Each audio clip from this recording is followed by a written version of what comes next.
Ek kon eers nie praat nie en toe my kind begin skree, het ek saam met hom geskree en hulle het na hom toe gehardloop en die vuurwapen teen sy kop gedruk. En gesê ons moet stil bly en ek moet die huis oopsluit.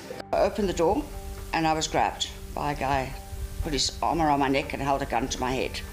They put a carpet over me and then they start hammering me with his 9mm on my head.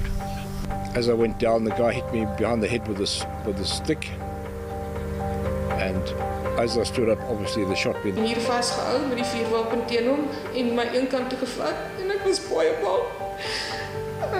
Ek het die hele tyd gebid, asseblief Here, moenie laat hulle ons seermaak nie, asseblief. The whole time they'd held the shotgun to my forehead, the leader, let's call him the leader, and he kept saying, "You're going to die tonight, you're going to die tonight." En van daar af, ja, is bang vir elke geluidjie.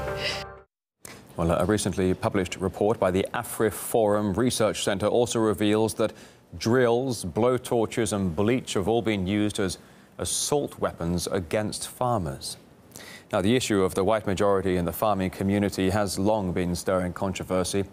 Efforts to redistribute land to black farmers have been launched by the government, which has stressed, though, that it doesn't intend to begin the mass seizure of white-owned farms.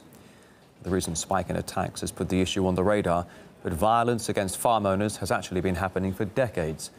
And while most of the victims are white, some say the attacks are much less to do with racism and more to do with wider social problems in South Africa.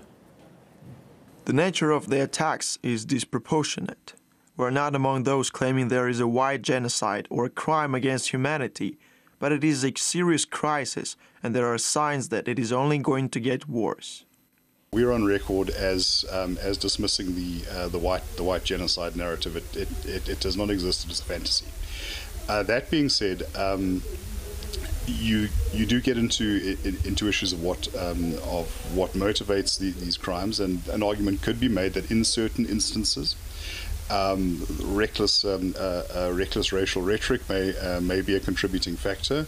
Once again, these are all expressed as possibilities. Commercial farmers tend to be disproportionately white, although not entirely. I think it's very important, in seeking solutions, not to become trapped in that racial prism.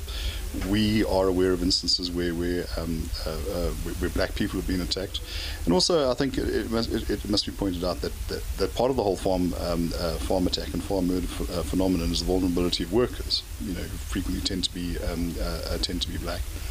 And there have been instances where black people have risked their lives to protect